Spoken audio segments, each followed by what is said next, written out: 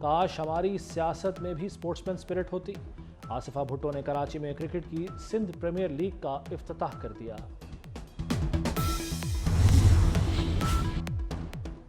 جلسوں کا موسم، نون لیگ کی انتخابی مہم بھی عروج پر۔ نواز شریف آج بورے والا میں جلسے سے خطاب کریں گے۔ مریم نواز بھی نواز شریف کے ہمراہ ہوں گی۔ بورے والا میں جلسے کی تیاریاں زور و شور سے جاری۔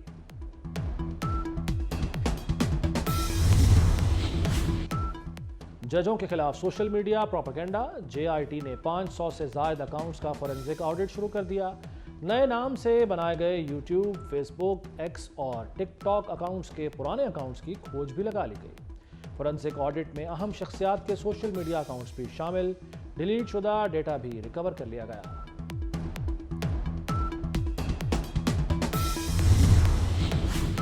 پنجاب میں نمونیا بے قابو، مزید 12 بچے جان کی بازی ہار گئے۔ اموات کی تعداد 220 ہو گئی۔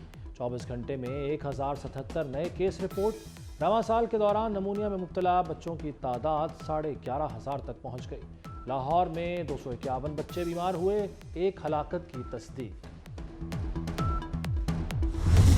پنجاب، بلوچستان، KP، کشمیر اور گلگت بلتستان میں بارش کا امکان۔ محکمہ موسمیات نے 28 جنوری تک ابر کرم برسنے کی پیشگوئی کر دی۔ پہاڑوں پر کہیں کہیں ہلکی برف باری بھی ہو سکتی ہے۔ طبی ماہرین کے مطابق خشک سردی سے مختلف بیماریوں کا پھیلاؤ تیز ہو رہا ہے۔ بارشوں کا سلسلہ وبائی امراض میں کمی کا باعث ہوگا۔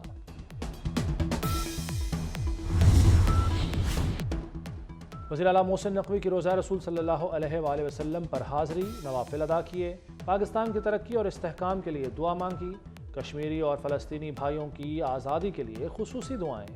وزیر اعلیٰ پنجاب عمرہ ادا کریں گے، مدینہ ایئرپورٹ پر اعلیٰ حکام نے خوش آمدید کہا۔ لاہور راوی برج کا تعمیراتی کام نصف مکمل، امامیہ کالونی اوور ہیڈ برج بھی جلد کھل جائے گا۔ بابو سابو تا نیازی انٹرچینج کنٹرولڈ ایکس کوریڈور بند روڈ پر تعمیرات۔ لاہور رنگ روڈ صدرن لوپ 3 بھی 31 جنوری تک مکمل ہو جائے گا۔ محسن نقوی کے اقدامات، سروسز، میو اور چلڈرن اسپتال کی اپ گریڈیشن بھی جلد مکمل ہوگی۔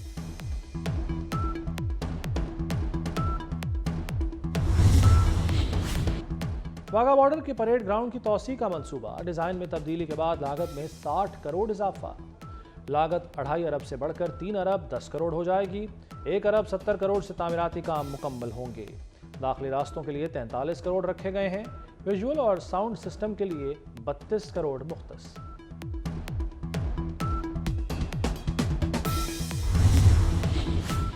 منشیات سے پاک پاکستان کی طرف ایک اہم قدم۔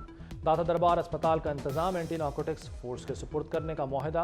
تقریب میں وزیر اعلیٰ Mohsin Naqvi, corps commander Lahore lieutenant general Syed Amir Raza کی خصوصی شرکت۔ ANF داتا دربار اسپتال کی تعمیر و بحالی اور اپ گریڈیشن کرے گی۔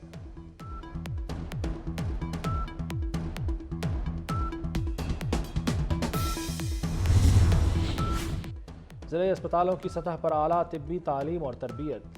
وزیر اعلیٰ پنجاب نے اٹک، میاں والی، جھنگ، بھکر اور منڈی بہاؤدین میں انقلابی اقدامات کا آغاز کر دیا۔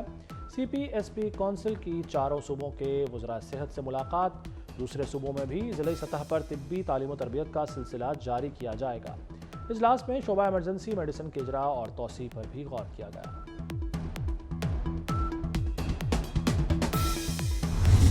انٹر میں طلباء کے فیل ہونے کا معاملہ، جماعت اسلامی کا بورڈ آفس کے سامنے دھرنے کا اعلان۔ حافظ نعیم الرحمان نے کراچی بورڈ کے نتائج کو تعلیمی دہشت گردی قرار دے دیا۔ کہتے ہیں 11ویں جماعت کے طلباء کو جان بوجھ کر فیل کیا گیا۔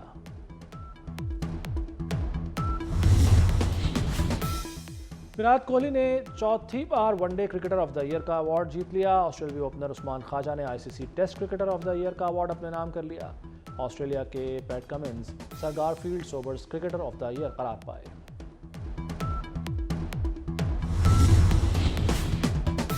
اور آزاد کشمیر کی تاریخ میں پہلی بار 2 بہنیں باکسنگ چیمپئن بن گئیں۔ شیخ مہنور ملت اور شیخ کرن ملت نے نیشنل کک باکسنگ چیمپئن شپ جیت لی۔ دونوں بہنوں کا تعلق بیگم خورشید لرننگ اسکول سے ہے۔ طالبات نے لاہور میں منعقدہ چیمپئن شپ میں آزاد کشمیر کی نمائندگی کی۔